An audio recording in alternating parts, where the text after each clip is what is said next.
capítulo de número 20, Evangelho de Jesus, escrito por João, capítulo de número 20, a epígrafe do texto fala a ressurreição.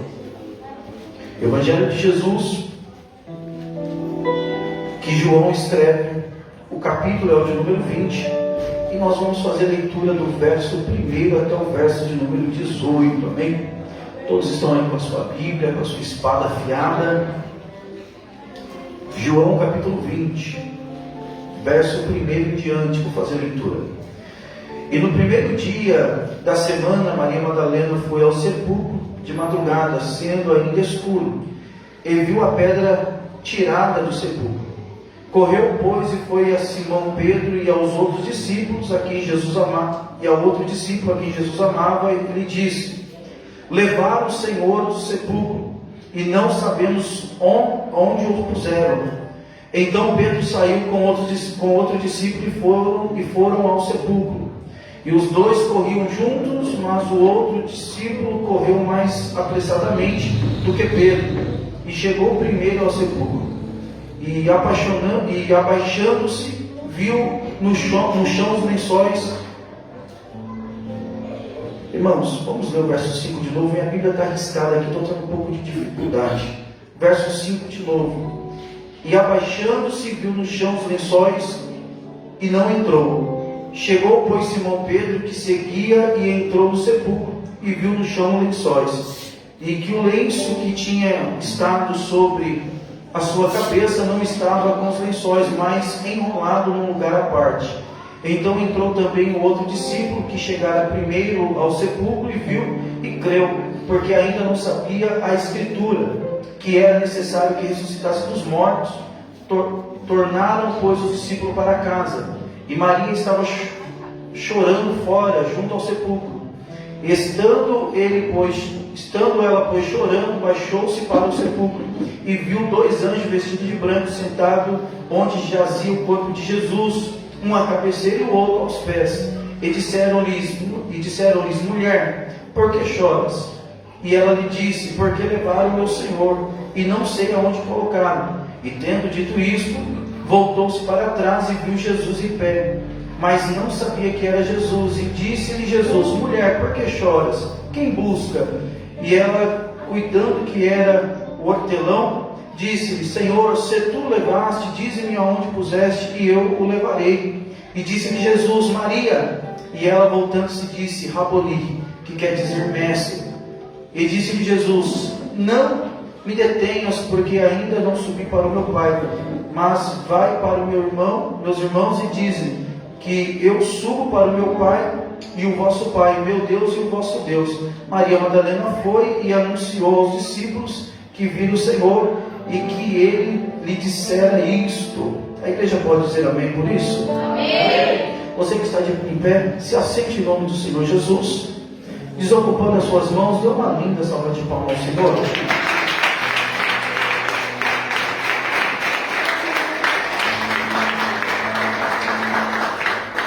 Irmãos, culto de Santa Ceia. Culto de Santa Ceia, nós estamos aqui relembrando da morte de Cristo. Nós estamos fazendo isso até que o Senhor ele volte. Esta é a palavra do nosso Senhor Jesus Cristo. Mas o que seria do culto de Santa Ceia se nós não falássemos acerca da ressurreição? Porque se nós falássemos somente acerca da morte de Cristo, isso não teria nenhum peso para nós, porque tantos homens passaram pela terra e também morreram. Só que o diferencial é que Jesus, ele ressuscitou. Quando nós vemos esse texto, nós vamos encontrar aqui alguns segredos.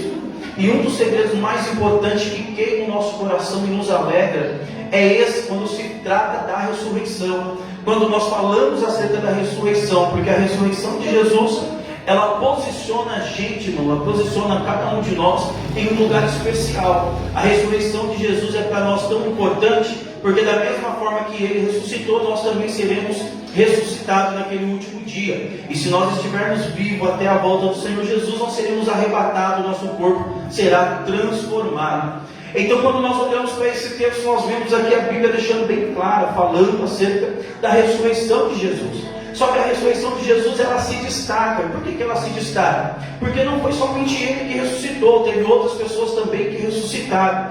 Se nós começarmos então a passear um pouquinho por a palavra de Deus, se nós começarmos um pouco a folhear a palavra de Deus, nós vamos ver algumas pessoas, e não foi pouco, irmão, foi bastante, pessoas que também ressuscitou. Quem não lembra daquele episódio que Elias, ele vai liberar uma palavra sobre Israel, dizendo que chuva não mais teria sobre aquele lugar. E por causa disso ele precisa correr, ele fica na beira do rio, e ali ele está esperando com que a palavra se cumpra, Deus o honre e ele possa voltar de novo ao cenário. Só que Elias mostrou que é profeta, e todo profeta, irmãos, ele é boca de Deus na terra. Só que o profeta, ele se engana achando que vai profetizar alguma coisa e não vai participar daquilo que ele profetizou. Elias profetizou que haveria seca. Então Deus olhou do céu e falou: Elias, segundo a tua palavra, você falou que não vai ter chuva, então não vai ter chuva. Você é profeta, todo mundo que está no cenário está olhando para você e está dizendo: verdadeiramente Elias é homem de Deus, porque o que Elias fala acontece, Deus assina embaixo. Aí Deus vai agora mexer com a existência de Elias, porque Elias está profetizando para os outros, mas não sabe que ele também vai ser vítima daquilo que ele profetizou. Elias está profetizando para os outros, achando que só os outros vão participar da profecia, mas Deus vai fazer com que aquele rio seque, já que não tem água para eles, também não tem água para você, porque profeta não é somente aquele que libera a palavra para o povo, mas não consegue sentir o que o povo sente. Profeta não tem que se colocar na posição do outro. Quando o profeta libera uma palavra para alguém, o profeta sente aquilo que a pessoa está sentindo. Por que Jeremias é conhecido como profeta chorão? Porque ele está vendo a destruição de Jerusalém. Antes mesmo de acontecer, ele está profetizando para que o povo se arrependa, para que o povo se humilhe. Mas ele começa a chorar porque ele sabe o que está para acontecer. Deus permite que ele sinta de forma antecipada aquilo que veria sobre Israel. Então Elias agora começa a viver, irmãos, resultado, consequência da sua profecia. É claro que traz bastante status nós sermos conhecidos como profeta de Deus ou profetisa de Deus. É claro que traz bastante status, irmão, quando alguém olha e fala assim: olha, fulano é profeta de Deus, é homem de Deus. Mas será que nós estamos dispostos a ser profeta, profetiza, quando nós entendemos que nós também devemos participar daquilo que nós profetizamos? Será que nós entendemos isso e isso entra no nosso coração e nós conseguimos entender o peso que tem a palavra de Deus? Por isso Abacuque ele vai dizer assim, o peso da palavra de Deus, porque a palavra de Deus é pesada. A palavra de Deus não é pesada só para os outros, a palavra de Deus é pesada para nós. Só que Deus não deixa ninguém, irmão, sofrendo, Deus não deixa ninguém abandonado, ninguém vai passar provação sem que Deus interceda de alguma forma por você. Deus vai olhar para Elias e vai falar assim: Elias, vai até Serepta, e lá tem uma viúva, e eu já tenho preparado alguém para cuidar de você. Elias chega lá, nós conhecemos a história, a mulher está quase a ponto de morrer, tem um pouquinho de farinha, um pouco de azeite. Elias vai dizer: a farinha não vai acabar, o azeite não vai faltar. Só que aí, naquele momento, quando Elias libera a palavra, irmãos, é ativado algo no mundo espiritual e a vida vem para aquela família. A mulher não morre, o filho não morre. Só que passa um tempo, aquela criança vai morrer, aquele filho vai morrer. E agora, neste momento, a Bíblia vai dizer que Elias, ele vai orar por aquela criança e aquela criança vai voltar a vir. Elias cumpre o seu ministério, Elias dorme com seus pais. Aí vem alguém que está dando continuidade no ministério. Quem está entendendo, diga amém. Aí vem alguém que está dando continuidade, o nome dele é Eliseu. Eliseu não era bobo, ele era tão esperto que ele falou assim: eu quero porção dobrada. Se Elias era homem de Deus e o que falava Deus assinava embaixo, eu não quero ficar para trás.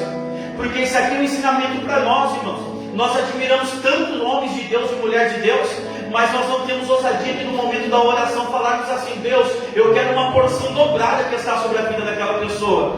Porque Deus não quer só usar ele, Deus não quer só usar ela, Deus quer usar eu e você que está aqui também.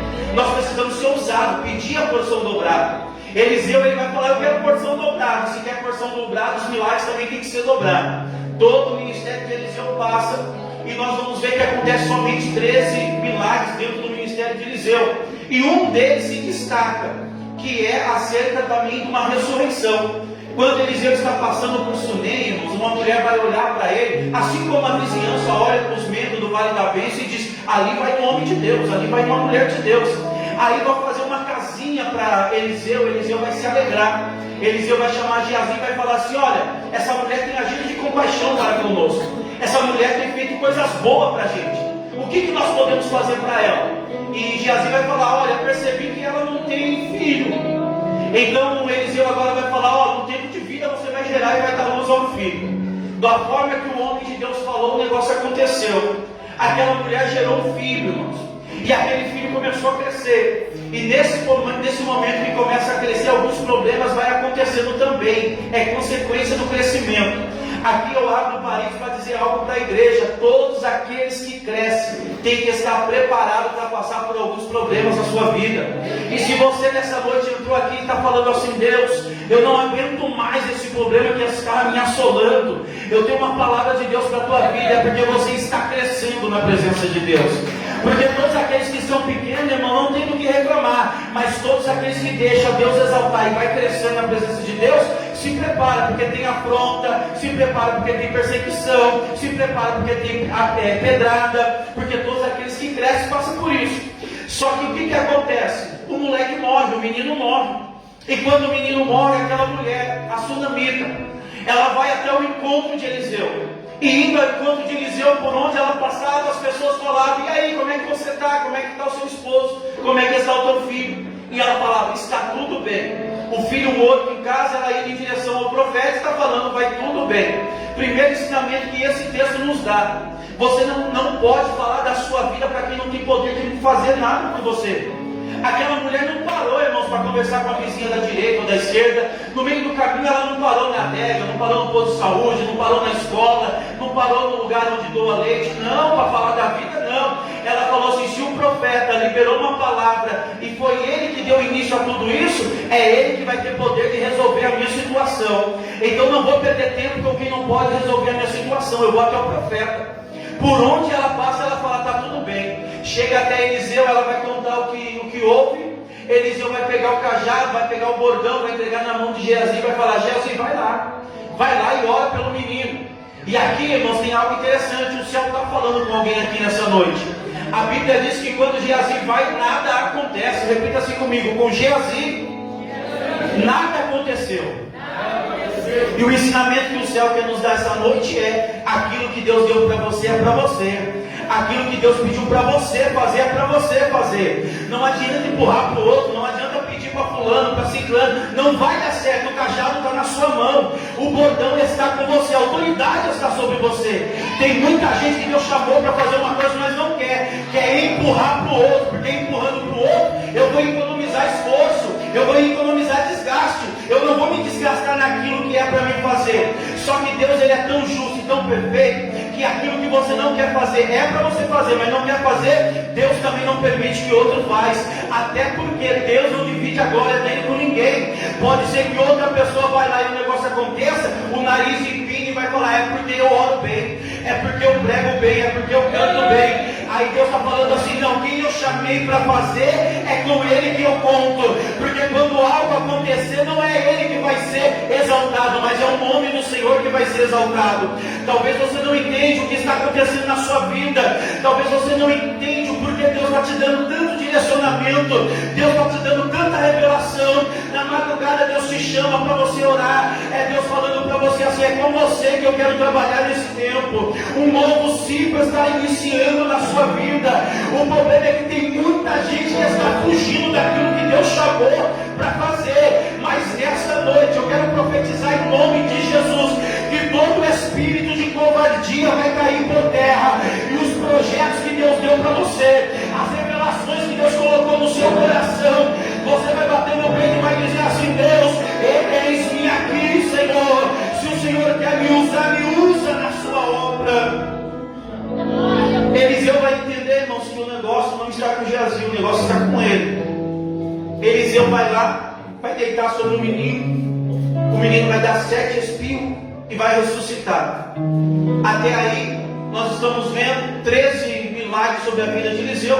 Nós não temos tempo de falar sobre todos os milagres. Mas aí, irmãos, a promessa e o pedido dele foi que a porção viesse dobrada. Eliseu morre. Quem está olhando está falando assim: está faltando alguma coisa. Porque se Elias fez 7, pelas contas Eliseu tem que fazer 14. Aí, irmãos, vai travar uma guerra lá por algum motivo bobo. Um soldado vai morrer, e como nós sabemos que soldado não abandona soldado no campo de batalha, os amigos vão pegar ele e estar correndo. Até porque a preocupação deles é essa: se ele morre e fica aqui no território inimigo, o que vai acontecer com o corpo dele? Então precisamos ter respeito uns pelos outros. Ele vai pegar um soldado ainda que morto e vai falar: se não dá para enterrar aqui, vamos tentar levar ele para algum lugar que dê, para a gente pelo menos honrar a ele. Só que naquela correria, irmãos, eles vão passar por cima da onde Eliseu estava enterrado, onde Eliseu estava sepultado. E a Bíblia vai dizer que quando aquele homem cai naquele buraco, aonde estavam os ossos de Eliseu, aquele homem ressuscita. E isso aqui mexeu comigo. Como que pode alguém que está morto ressuscitar outra pessoa que está morta? Aí Deus falou assim: assim é a minha igreja. Quantas pessoas chegam, irmão, dentro desse lugar falando assim: Deus, eu cheguei aqui só pela misericórdia do Senhor. A minha vida está destruída, eu preciso de um abraço. Aí Deus fala: não é você que precisa de um abraço, mas é você que vai dar um abraço. Tem pessoas que falam: Deus, eu não quero mais, eu quero largar tudo. Se o Senhor não falar comigo hoje, eu não vou te servir mais. Aí Deus fala assim: não é você que precisa ouvir eu falando contigo, mas eu vou usar você para falar com outra pessoa. É quando você vem quebrado que Deus te usa para levantar outra pessoa. É Deus falando: isso é morto levantando morto. É pessoas que estão com a família às vezes destruída, mas está dando conselho. Acredita que Deus vai restaurar a sua família.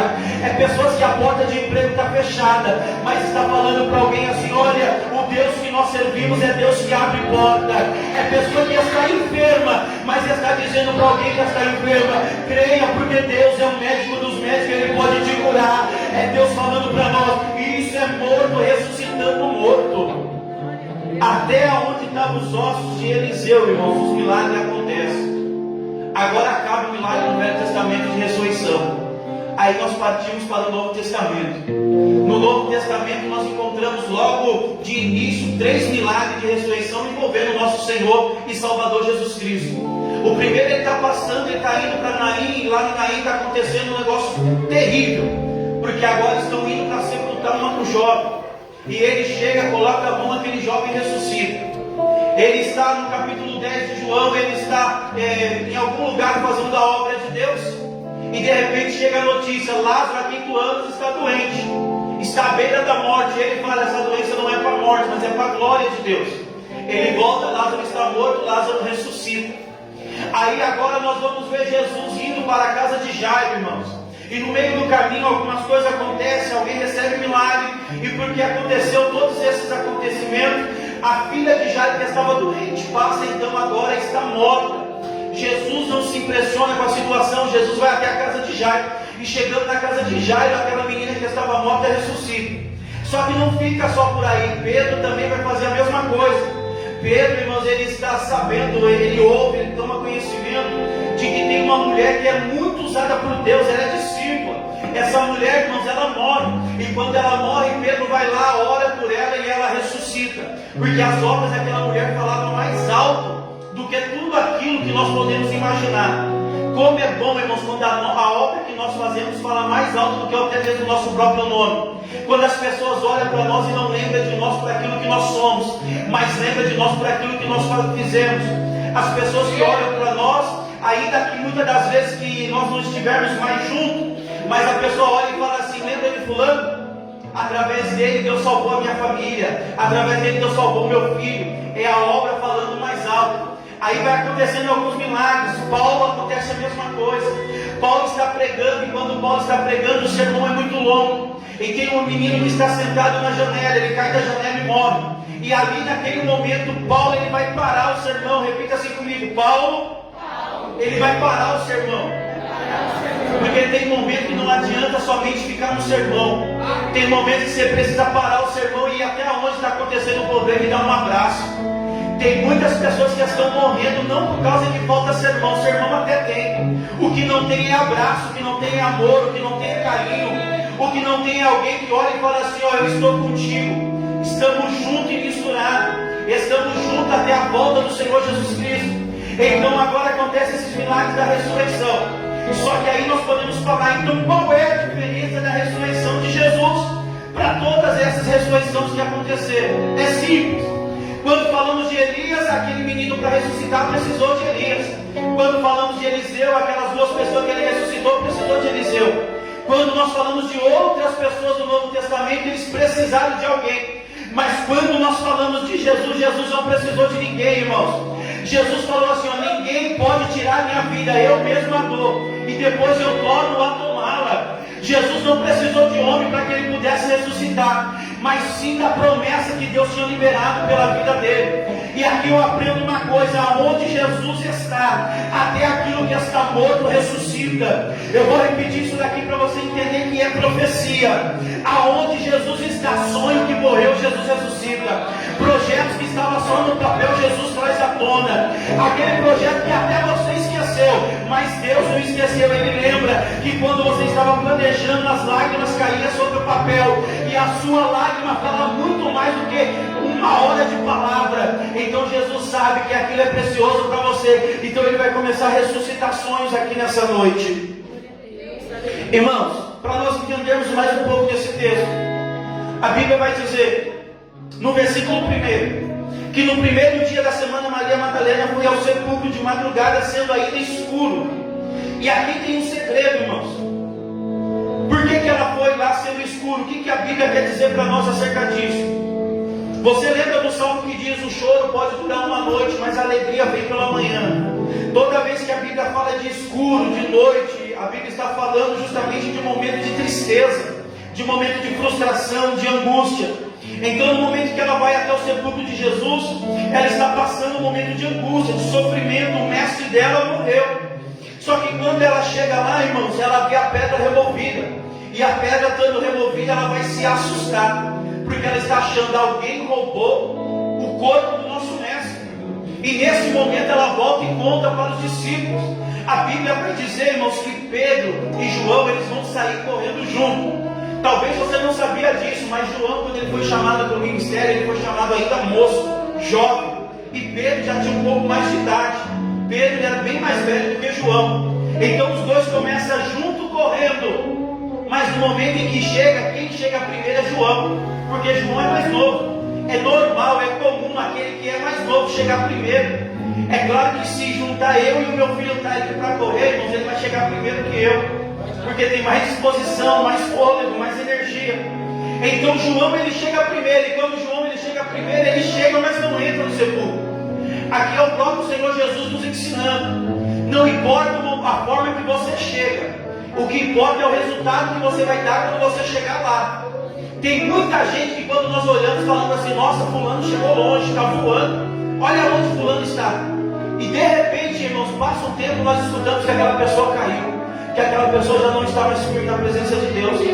Mas tem aqueles que vêm devagarzinho, está lá atrás, mas quando chega não para, vai até o final. João chegou, olhou, viu que estava aberto o lençol jogado no chão e ele parou. Pedro chega depois e fala: outro lençol está jogado no chão, eu vou entrar, eu quero saber o que está acontecendo. E quando Pedro entra lá, ele vai ver que de fato o corpo de Jesus não estava lá. A Bíblia vai dizer que os dois vão. E aqui também tem um ensinamento para nós. Tem muita gente que tem pressa naquilo que faz. E Deus, irmãos, Ele não importa com a velocidade com que você vai fazer alguma coisa. O que importa para Deus é com que constância você vai fazer aquilo. Não adianta você até sair correndo, sair na frente de todo mundo, chegar e entrar no sepulcro, mas no momento em que você deparar com a situação, você voltar. Você não sabe o que Deus está querendo falar com você. A Maria que foi lá, ela chegou, viu os dois voltando, ela falou: eu vou ficar. Aqui eu quero saber o que está acontecendo. Por que o cenário está desse jeito?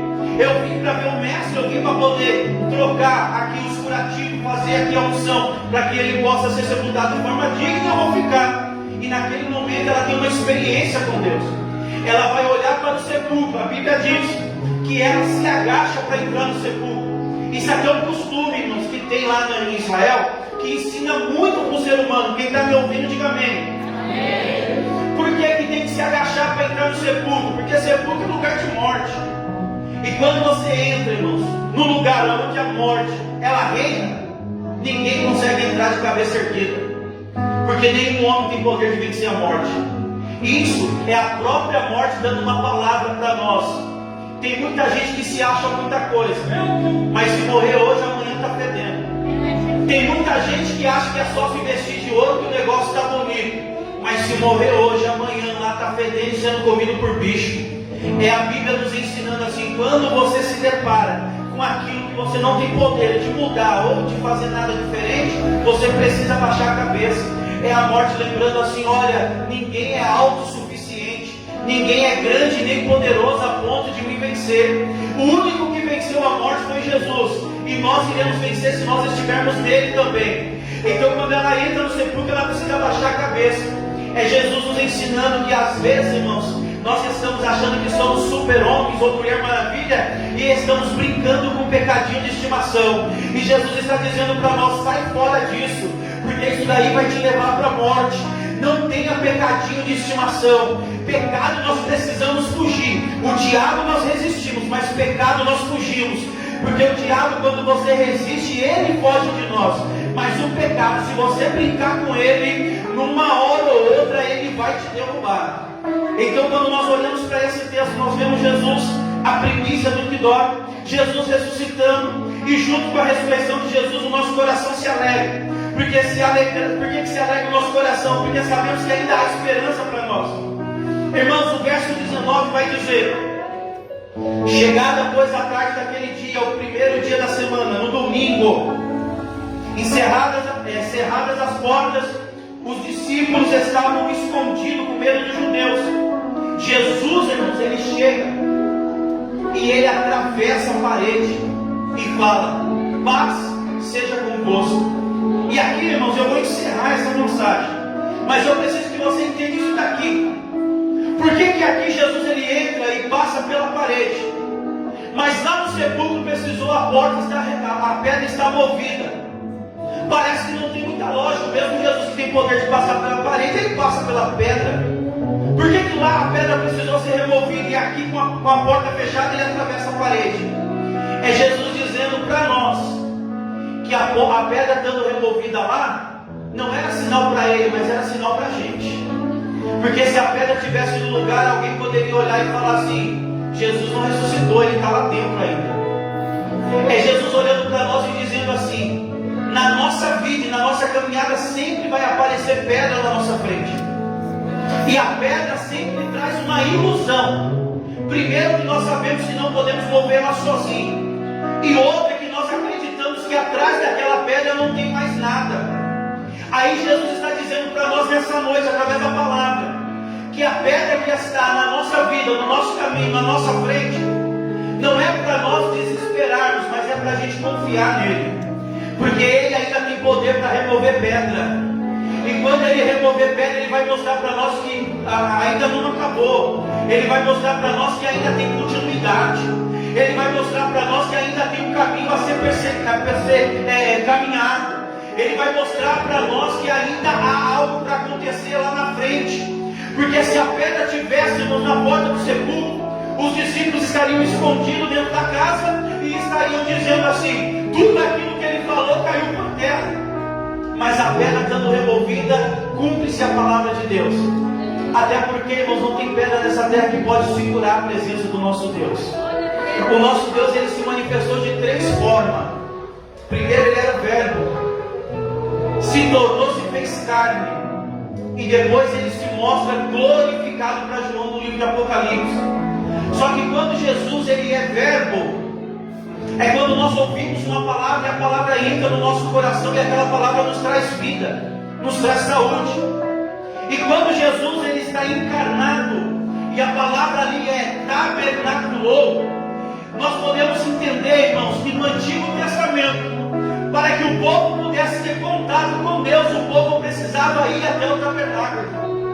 Aí no Novo Testamento Jesus está falando assim: ninguém mais vai precisar ir até o tabernáculo para ter encontro comigo. Agora é o tabernáculo que vai até você. É por isso que nessa noite, irmão, nós largamos tantas outras coisas para estar aqui, participando do culto de ceia, porque nós sabemos que Jesus está aqui nesse lugar. Nós não precisamos mais ir lá para Jerusalém. Nós não precisamos mais entrar no tabernáculo e pedir para o sacerdote rogar por nós. Mas agora nós sabemos que o nosso Deus, ele tabernaculou, ele veio para habitar no meio do seu povo. E como para essa palavra, um Deus que tabernaculou, um Deus que morreu e ressuscitou ao terceiro dia. É isso que nos traz esperança, ainda que tudo pareça estar perdido, mas porque Jesus ressuscitou, nós temos esperança de que as coisas vão dar certo no final. É por isso que tem pessoa, irmão, que a esposa serve a Deus e o marido não, mas ela não desiste, ela está todos os dias no culto, ela está perseverando, ela está buscando a presença de Deus. E se alguém chegar para ela e falar, por que você não desiste? Ela vai poder bater no peito e falar, porque Jesus ressuscitou, então há esperança para minha casa. É por isso que tem pessoas que foram desenganadas pelo médico, mas mesmo assim não fica em casa, mesmo assim não perde a esperança, mesmo assim não tenta dar cabo na sua própria vida, mas vem para a igreja mesmo com enfermidade que não tem cura. E se alguém olhar e falar assim, por que você ainda vem para a igreja? A pessoa vai falar, porque o Jesus que eu sirvo ressuscitou e eu sinto Ele dentro desse lugar. É por isso que tem pessoas que às vezes já perdeu o controle da vida dos filhos. Os filhos já estão na droga, nas drogas, estão na prostituição. Mas mesmo assim ela não deixa de dobrar o joelho e pedir pelos filhos. E se alguém olhar e falar assim, por que você não desiste? Joga tudo para o alto, abandona Jesus. A pessoa vai dizer, porque o meu Jesus, Ele ressuscitou. É por isso que eu olho, irmãos, para a igreja e eu me alegro. Porque quando nós viemos da minha casa para cá, nós passamos perto de adega, a adega estava lotada. Nós passamos diante de padaria, a lanchonete estava lotado. Mas quando nós chegamos aqui, a gente viu um povo também dentro da igreja. Enquanto tem muita gente que já não tem mais esperança, estão fazendo aquilo que não agrada a Deus. Deus preparou um povo para estar reunido aqui nessa noite, para dizer assim, ainda há esperança, porque Jesus ressuscitou. E se Jesus ressuscitou, a minha casa também vai ressuscitar, a minha família também vai ressuscitar, a minha causa também vai ressuscitar. Então hoje, quando nós vamos participar da ceia, nós iremos declarar isso, irmãos. Ainda há esperança, porque Jesus morreu, mas ao terceiro dia Ele ressuscitou. Quem recebe essa palavra, dê uma linda salva de palmas ao Senhor Jesus.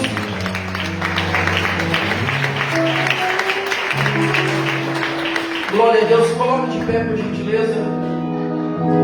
Você que pode, coloque de pé. Nossa irmã Heloísa Fabiana, amém, que vai nos ajudar nessa